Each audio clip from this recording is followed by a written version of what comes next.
Okay, so kung kayo ay matukso na bumili ng LED light para sa inyong mga barako. So usong-uso na rin kasi ngayon ang LED light. At makiuso na rin tayo. Makipag-urata na rin tayo sa mga kahit na napakasakit na sa mata. So ito yung brand niya. Just in case na bumili kayo nito sa Shopee, ito yung pinakamura. Sa ngayon sa ngayon. MSM. Yan yung brand niya. At ang modelo niya is ito. BT-YXL. Ang problema nito is walang instruction. So, veterans move tayo dito. So, para hindi kayo magkamali, ito na rin yung inyong magiging silbing guide. Itong video na ito. Dahil walang instruction kung saan may kakabit. Pero siyempre, pagka veterans ka na, madali na lang yan. So, may apat siyang wire. Matic. Sa madaling pag-iisip, green is ground. And then sa barako, ang ating accessory is brown. Green is ground, brown is accessory. So matic, sa Honda ang high ito itong blue. And then so sa madaling salita, itong white is yung low. Check naman natin yung kanyang konsumo kung ilang watts ba.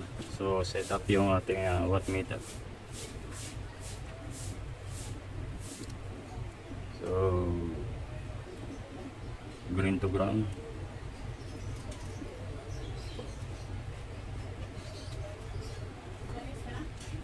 At take note, naka tayo 13 volt. Ayan.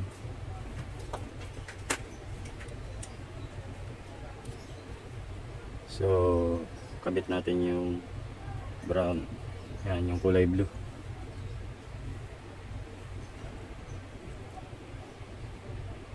So mahina lang yung kulay blue.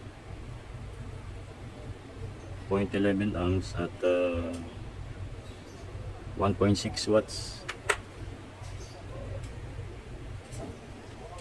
Lipat naman natin sa low, yung kulay puti.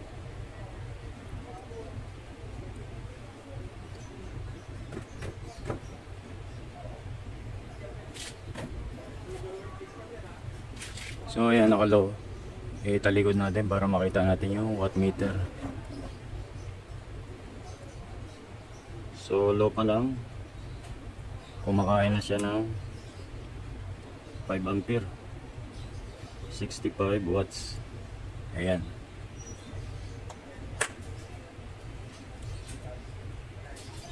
So lipat naman natin sa high, yung kulay blue. So ayan, lahat umiilaw. Wow. Ang kaya niya ay 7.81 amps. Ayan ang kailangan niyang power, 7.81 amps. At ang kaya niya is 101.6 watts. Wow. Lakas pala kung kumain ng kuryente ito.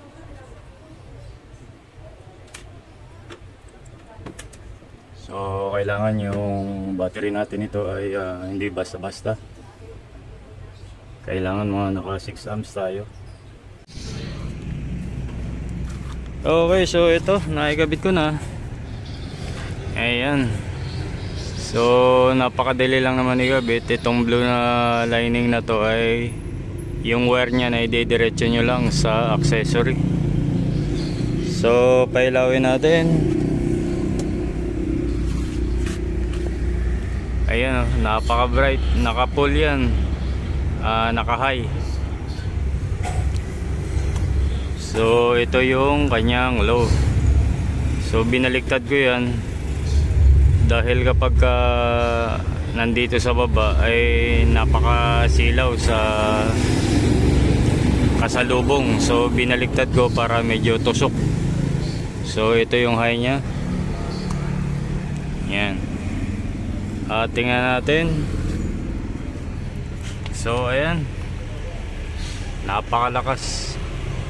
So talagang laban ito kahit sa kotse. So ito yung low, yan, parang walang nagbago, malakas pa rin. So in other words, sulit sa halagang walang 150, kasama na yung shipping. May panlaban na tayo pang silaw. So yun lang, maraming salamat and thank you for watching. Be blessed.